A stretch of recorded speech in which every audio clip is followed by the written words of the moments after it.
Welcome back to స్వతంత్ర focus.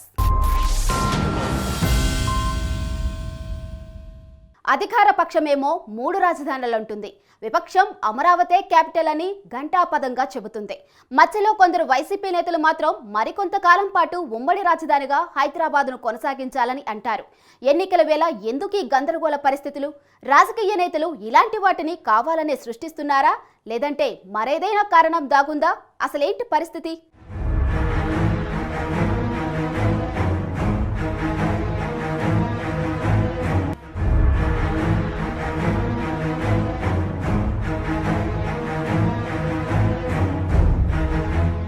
Andhra Pradesh రాజధాని ఏది అన్న విషయంపై వైసీపీ వచ్చినప్పటి నుంచి గందరగోళం నెలకొందా అంటే అవుననే చెప్పాలి. అధికారంలోకి వచ్చిన కొన్ని నెలలకే 3 రాజధానుల కాన్సెప్ట్ను తీసుకొచ్చింది వైసీపీ ప్రభుత్వం. విశాఖను పరిపాలనా రాజధానిగా, అమరావతిని శాసన రాజధానిగా, కర్నూలును న్యాయ రాజధానిగా ప్రకటించింది. అభివృద్ధి వికేంద్రీకరణ పేరుతో బిల్లును సైతం ఏపీ అసెంబ్లీలో ప్రవేశపెట్టింది. దీంతో అప్పట్నుంచి మొదలైన ఆందోళనలు, నిరసనలు రోజులు, నెలల తరబడి కాదు, ఏళ్ల తరబడి కొనసాగుతున్నాయి. ఇంకా అమరావతిలో ఇప్పటికీ రైతులు, మహిళలు తమ దీక్షలు కొనసాగిస్తున్నారు.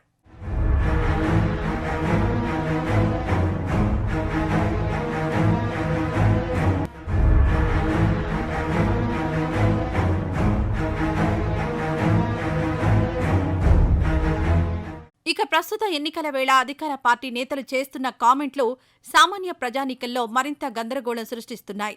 తాము అధికారంలోకి వస్తే అభివృద్ధి వికేంద్రీకరణే లక్ష్యంగా ముందుకెళ్తామని ఇప్పటికే ప్రకటించింది అధికార వైసీపీ.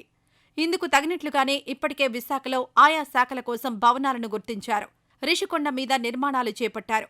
అయితే పైకి ఇవి పర్యాటక భవనాలంటూ ప్రభుత్వం హడావిడి చేస్తున్నా ఎలాంటి హంగు, ఆర్భాటాలు లేకుండా, ఇంకా చెప్పాలంటే చివరకు మీడియాకు సైతం అనుమతి ఇవ్వకుండా ప్రభుత్వం ఇటీవలే వీటిని ప్రారంభించింది.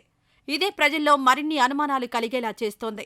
వైజాగ్ అంటేనే ఒక బ్యూటిఫుల్ సిటీ. అలాంటి బ్యూటిఫుల్ సిటీలో ఒక అద్భుతమైన 7 భవనాలని ఈ రుషికొండ మీద నిర్మించటం, వాటన్నిటిని కూడా అంతర్జాతీయ సౌకర్యాలతో అభివృద్ధి చేయటం అనేది మా అదృష్టంగా మేము భావిస్తున్నాం. జగనన్న ఆశీర్వాదంతో మా డిపార్ట్మెంట్ అంతా కూడా ఈ రోజు కష్టపడి అందంగా దీన్ని తీర్చిదిద్దడం జరిగింది.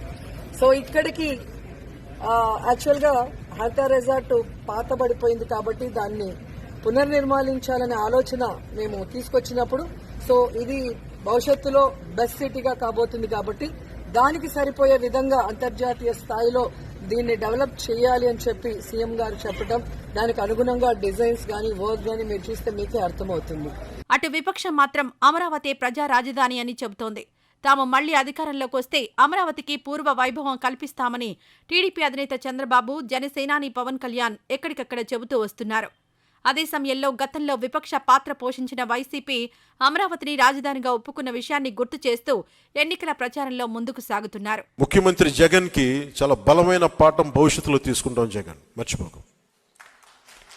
ఏ అమరావతినైతే, ఏ ప్రజలనైతే, ఏ ఆంధ్రప్రదేశ్ ప్రజలనైతే మీరు హింసించారో, ఏ ప్రజలనైతే మీరు విధ్వంసానికి గురి చేశారో, జీవితాలని చిన్న భిన్నం చేశారో గుర్తుపెట్టుకోండి. జగన్ భవిష్యత్తును మేము మిమ్మల్ని కాలర్ రాస్తాం, గుర్తుపెట్టుకోండి. అదే అమరావతిలో బిల్డింగులు కనుక కడితే, అభివృద్ధి చేస్తే జిఎస్టీ వస్తుంది, ఇన్కమ్ ట్యాక్స్ వస్తుంది, ఉపాధి వస్తుంది, పర్చేసింగ్ కెపాసిటీ పెరుగుతుంది, దానిపైన ఆదాయం పెరుగుతుంది. ఈ 10 ఏళ్లలో లక్షల కోట్ల రూపాయల ఆదాయం పెరిగేది. ఆ ఆదాయం ప్రజా సంక్షేమ కార్యక్రమాలకు ఖర్చు పెట్టేవాళ్ళం. 5 ఏళ్లుగా 3 రాజధానులు, ఇప్పుడు 4వ రాజధాని. ఆ రాజధాని మళ్ళా హైదరాబాద్కు పోవాలని మాట్లాడుతున్నారు.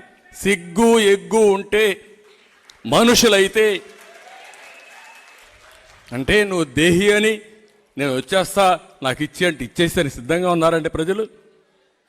అంటే ఏం మాట్లాడతాడో ఆ పార్టీ అంటే ఎదురుదాడి చేస్తే, విధ్వంసం చేస్తే ఎవరైనా భయపడిపోతారనే ఆలోచన తప్ప ఇంకోటి లేదు. కేవలం టీడీపీ, జనసేన అధినేతలే కాదు, ఇటీవలే వైసీపీలో టికెట్లు దక్కని నేతలు సైతం ఇదే అంశాన్ని హైలైట్ చేస్తున్నారు. 2019 ఎన్నికల ముందు అమరావతిని రాజధానిగా చేసేందుకు ఒప్పుకున్న నాటి విపక్ష నేత జగన్ ఆ తర్వాత అధికారంలోకి రాగానే మాట మార్చారని ఆరోపించారు మైలవరం వైసీపీ ఎమ్మెల్యే వసంత కృష్ణప్రసాద్. అంతేకాదు అమరావతిలోనే తాను నివాసం ఉంటున్నానని, అదే రకంగా రాజధాని కూడా అమరావతి ఉంటుందని చెప్పారంటూ గతంలోనే ఫైర్ అయ్యారు ఎమ్మెల్యే వసంత. మైలవరం శాసనసభ్యుడిగా, కృష్ణా జిల్లా వాసిగా ఎప్పటికీ నేను అమరావతిని సమర్థిస్తూ ఉంటాను. అమరావతి ఇక్కడే ఉండాలని, నేను రాజధాని ఇక్కడే ఉండాలని కోరుకుంటానని చెప్పి పలు సందర్భాల్లో చెప్పాను. నాకు అమరావతిలో సెంటు భూమి కానీ అంగుళం స్థలం కానీ ఎక్కడా లేవు. కానీ రాష్ట్ర 13 జిల్లాలకు నడిబొడ్డు నుండి అందరికీ ఆమోదయోగ్యమైంది, అందరికీ అనుకూలమైన ప్రదేశం అనే ఉద్దేశంతో అందరి సంప్రదింపులతో మొదలెట్టి రైతుల భాగస్వామ్యంతో మొదలైన ఆ బృహత్తరమైన ప్రణాళికని ఛిద్రం చేయటం, దాన్ని నాశనం చేయటాన్ని భరించలేకనే నేను ఆ రోజు చెప్పడం జరిగింది. నేను ఆ సమావేశంలో మాట్లాడిన విషయాలు మొత్తం చాలా నాయకత్వాలకు తెలుసు. అలాగే రైతుల దగ్గర కూడా ఆ రోజే, ఆ తెల్లారే చేరటం కూడా జరిగింది. కాకపోతే రాజీనామా ఒక్కటి నేను చేయకపోవడానికి నేను ఆలోచించిన కారణం అయితే మటుకు ఆ రోజు అది. రాజధాని విషయంలో ఇప్పటికే గందరగోళ పరిస్థితులు నెలకొన్నాయని అనుకుంటుంటే ఇటీవలే కొందరు వైసీపీ నేతలు మరో కొత్త వాదన తెరపైకి తీసుకొచ్చారు. మరికొన్నాళ్ల పాటు ఉమ్మడి రాజధానిగా హైదరాబాద్ను కొనసాగించాలని డిమాండ్ వినిపించారు. 3 రాజధానుల్లో భాగంగా విశాఖను ఇంకా పూర్తి స్థాయిలో అభివృద్ధి చేయడానికి మరికొంత సమయం పడుతుందని, అందువల్లే హైదరాబాద్ను మరికొన్నాళ్ల పాటు ఏపీ, తెలంగాణకు ఉమ్మడి క్యాపిటల్గా ఉంచాలన్న డిమాండ్ వినిపించారు వైసీపీ రాజ్యసభ ఎంపీ వైవి సుబ్బారెడ్డి. సరిగ్గా ఎన్నికలకు కొన్ని నెలల ముందుగా తెరపైకొచ్చిన ఈ డిమాండ్ 2 రాష్ట్రాల నేతల మధ్య మాటల యుద్ధానికి దారితీస్తుంది. విభజన 2014 విభజన జరిగినప్పుడు రాజధానిగా, ఉమ్మడి రాజధానిగా 10 సంవత్సరాలు హైదరాబాదును పెట్టారు. కానీ ఈ 10 సంవత్సరాల్లో గత ప్రభుత్వం రాజధాని నిర్మాణం చేయలేకపోయింది, కేవలం తాత్కాలిక నిర్మాణం చేసింది.